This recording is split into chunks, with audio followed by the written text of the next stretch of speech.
Shalom, bien-aimé dans le Seigneur, c'est encore moi, ton frère Bertrand Kisongo, ouvrier du Seigneur Jésus-Christ.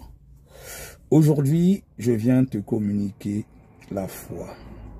La Bible déclare dans le livre d'Hébreux au chapitre 11, le verset 1, que la foi est une ferme assurance des choses qu'on espère et une démonstration de celles qu'on ne voit pas. Sans la foi, tu ne peux pas voir la gloire de Dieu dans ta vie. Et même le Seigneur Jésus-Christ, quand il guérissait les malades, il disait toujours « ta foi t'a sauvé ». Et même si tu as besoin d'être délivré de quelque chose, cela passe avant tout par ta foi. Le serviteur de Dieu ou la servante de Dieu ne fait que prier pour toi, mais tout dépend de la disposition de ton cœur. Tout comme quand tu aspires ardemment à quelque chose, tu dois manifester une grande foi, dans une obéissance sans compromission. La foi est une ferme assurance des choses qu'on espère, une démonstration de celles qu'on ne voit pas. Ça veut dire que même si, admettons que tu n'as pas d'enfant, tu cherches un enfant depuis un moment, tu peux déjà emménager une pièce, par exemple, dans ta maison, ton appartement, et même déjà acheter un berceau pour le futur bébé. C'est un acte de foi. La foi est une ferme assurance des choses qu'on espère, une démonstration de celles qu'on ne voit pas. Donc tu aspires, tu espères en quelque chose, même quand tu ne l'as pas encore vu. Du moment que tu as fait la demande auprès de Dieu, dans le spirituel, les choses sont déjà là. Donc après, il faut arracher. Quand j'enseigne, j'aime parler aussi de mes propres exemples. C'est plus parlant de parler de soi-même pour encourager quelqu'un. C'est pour ça que c'est important aussi de témoigner. Notre Dieu est un Dieu vivant, c'est pas un Dieu mort. Il y a quelques années, quand j'ai appris que ma maman était gravement malade au Congo, j'ai pris la résolution de la faire venir ici en France. Je devais avoir 32 ans à l'époque et je savais que c'est compliqué souvent de faire venir des gens d'Afrique pour des cas de maladie et c'est pas toujours évident par rapport au visa. Je me suis dit que j'ai beau être un citoyen français, ma maman n'ayant pas la nationalité française, c'est probable qu'on lui refuse le visa. Mais en homme de foi, j'ai rédigé un courrier à la présidence de la République française. À l'époque, c'était le président Sarkozy qui était le président de la République. J'ai rédigé un courrier signifiant que j'étais un citoyen français, je connais mes droits et mes obligations, je paye mes impôts, que ma maman est malade au Congo. Je vais aller la chercher pour qu'elle vienne se faire soigner justement ici en France. J'ai rédigé le courrier en homme de foi. Et la semaine d'après, j'ouvre ma boîte aux lettres.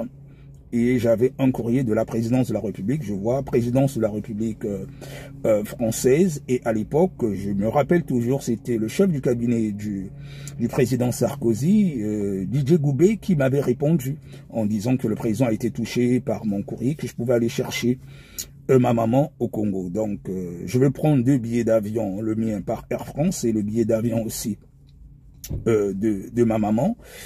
Et je vais aller la chercher. Et je suis arrivé à Brazzaville. Et ma maman, elle était au CHU. Et je suis parti au consulat de France au Congo. Et j'ai rencontré le consul. Au départ, d'abord, les gens ne voulaient pas que je rencontre le consul parce que vous savez, parfois, en Afrique, je ne sais pas comment se comportent certains expatriés. Et quand je partais justement au consulat de France au Congo, les gens ont tout fait pour que je ne rencontre pas le consul. Mais j'étais tellement déterminé que j'ai ramassé quelqu'un là-bas. Parce que moi, quand je suis déterminé, je suis déterminé. Et j'ai ramassé quelqu'un au consulat, je l'ai prouvé, que je l'ai dit que j'étais aussi citoyen français comme lui, donc je connaissais mes droits et mes obligations. J'ai ramassé quelqu'un là-bas qui ne voulait pas que je rencontre le consul. J'ai tout fait, j'ai rencontré le consul, et je me souviens même le jour que j'ai rencontré le consul de France au Congo, j'ai dit, mais dis donc, c'est plus compliqué de vous rencontrer que de rencontrer le président de la République. Il a rigolé, mais bon, on a échangé, il m'a donné le visa de ma maman, avec son passeport congolais, j'ai eu le visa de maman était alitée au CHU. au CHU du Congo-Brazzaville. Donc, on m'a donné le visa. Pendant qu'elle était au CHU, le consul m'a remis le visa de ma maman dans son bureau. Donc, je fais le déplacement. J'emmène ma maman en France pour les soins. Et ben vous savez, c'est pas évident. Hein. Voilà, une personne qui vient d'Afrique, vous connaissez que bon ici on a ce qu'on appelle la sécurité sociale et tout, c'est plus facile. Mais quand une personne ne vit pas ici, elle n'a pas la sécurité sociale. Donc vous imaginez un peu les dépenses, les rendez-vous à l'hôpital par-ci par-là, sans sécu et tout. Ben tout cela, c'était à mes frais, c'était pas évident. Et le pire encore dans cela, 1 mois et demi seulement après son arrivée, elle décède. Voilà. C'était un coup très dur, voilà. Je devais avoir 32 ans à l'époque. C'était très difficile. Ça faisait 1 mois et demi que j'étais parti la chercher au Congo. Je l'emmène ici. Elle décède. Bon, je dis, j'étais courageux. Je dis, Seigneur, bon, tu as permis que je la fasse venir. Là, elle décède. Mais le même Dieu qui a permis que je puisse la faire venir me permettra aussi de rapatrier son corps dignement. Je n'ai fait que louer Dieu et glorifier Dieu parce que je me suis dit, bon, si c'est Dieu, c'est le même Dieu qui a voulu que je puisse la faire venir. Et si elle est décédée, lui-même, il sait pourquoi. C'était peut-être aussi pour la soulager. Donc, même pendant la veillée ici en France, mais c'était dur. Hein. Les larmes ont coulé le premier jour, mais après, je ne faisais que louer Dieu. Même quand les gens venaient me voir, c'est bizarre, je l'ai fortifié. Je l'ai fortifié plutôt, et puis surtout que les conditions dans lesquelles elle est partie, c'était un jour où elle insistait que je puisse l'emmener à l'église, parce que maman, elle savait qu'elle partait ce jour-là. Et voilà, elle savait qu'elle partait ce jour-là, et elle insistait en plein culte qu'on puisse prier pour elle. Et je l'ai conduit avec un des anciens de l'église, et puis l'assistant du pasteur. On l'a mené dans une pièce, on a prié, et même l'assistant du pasteur, par révélation du Saint-Esprit, il a dit à maman, marche pour Jésus, elle a marché, mais je ne savais pas que ce jour-là, maman me disait au revoir. Et dans l'après-midi, quand on est rentré à la maison, après le culte, mais j'étais au boulot, j'étais d'astreinte à mon boulot, on va m'appeler, que les pompiers sont venus, on a emmené maman, après elle a rendu l'âme. Déjà les circonstances, le fait qu'elle soit morte, un dimanche, elle a insisté d'aller à l'église ce jour-là, et j'ai senti quand on a prié pour elle, ma maman, elle était vraiment en joie, elle avait la paix en elle. Donc cela m'a rassuré, ce qui fait que je savais que c'était la volonté de Dieu. Donc j'étais confiant. Donc j'ai plutôt loué et glorifié Dieu, bien que c'était difficile. Donc il fallait maintenant rapatrier le corps au Congo, au Brazzaville. Je vous cache pas que je n'avais pas d'argent pour rapatrier le corps. Et vous savez combien ça coûte pour rapatrier un corps en Afrique. Déjà, j'étais parti la chercher, je venais de payer 2 billets d'avion.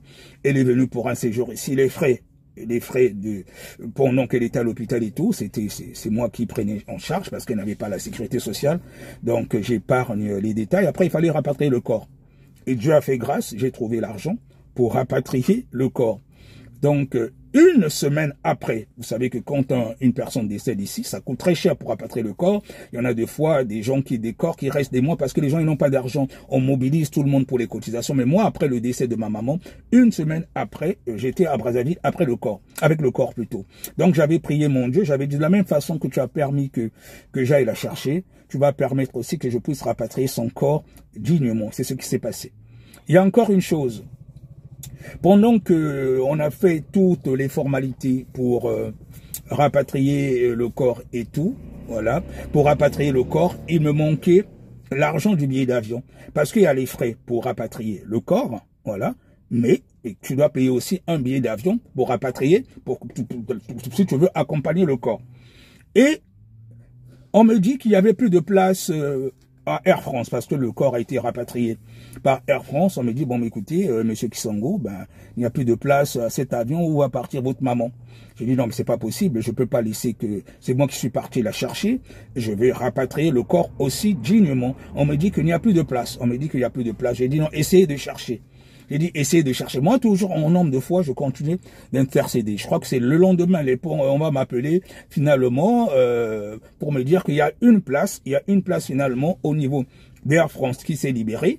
Mais elle me coûte, je crois, c'était 3200 ou 3300 euros. C'est-à-dire, vous imaginez, non seulement ce que j'ai dépensé pour rapatrier le corps, les formalités, il fallait que je trouve encore 3200 euros du billet d'avion pour moi, pour que je sois dans le même avion que ma maman. Je n'avais pas les 3200 euros. toujours en homme de foi, j'ai continué à prier. Et je me suis rappelé qu'à l'époque, j'avais fait une demande d'un crédit, mais bon, je m'occupais pas de cela. Voilà, je m'occupais pas de cela. Je ne savais même pas que si ça avait été agréé ou pas. J'appelle l'organisme en question, j'ai dit, bon écoutez, ouais, je me souviens, il y a quelques mois, ou je sais pas, peut-être années, j'avais fait une demande de crédit, là, votre organisme et tout cela. Je voulais savoir si ça avait été accordé. On me dit, oui, mais monsieur Kisangou, ça avait déjà été accordé, vous avez besoin de combien? Dites, voilà, on vous envoie de suite. J'ai dit, oh, waouh, gloire à Jésus. J'ai dit, bon, j'ai demandé le montant dont j'avais besoin pour payer le billet d'avion, on m'a envoyé. Et donc, une semaine après le décès de ma maman au pays, j'étais avec le corps au Congo, Brazzaville. Voilà. Et moi, quand j'enseigne, je veux que ma propre vie soit un témoignage. Je ne prie pas un Dieu mort. Je dis toujours à Dieu ce que j'enseigne aux gens. Il faut que ma propre vie soit un témoignage. Donc, par acte de foi, je suis parti chercher ma maman. Voilà.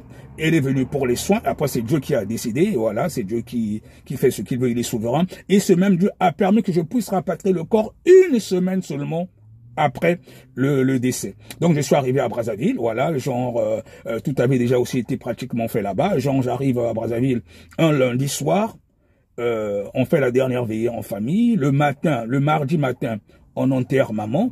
Et ben les gens me disaient, vous êtes là pour combien de temps? Moi je disais, je suis encore là pour un moment, alors que moi je me disais que j'enterre ma maman et puis je reviens.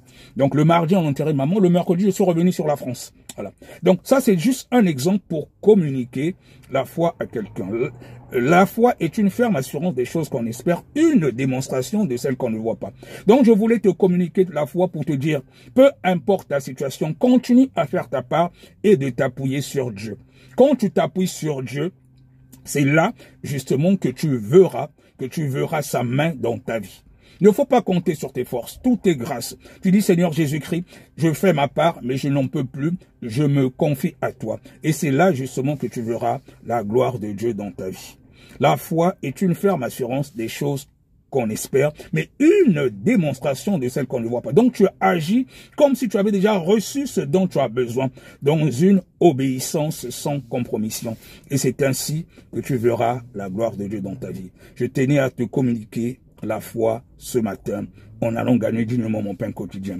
Sois riche et mon béni, ton frère, ouvrier du Seigneur Jésus. Shalom.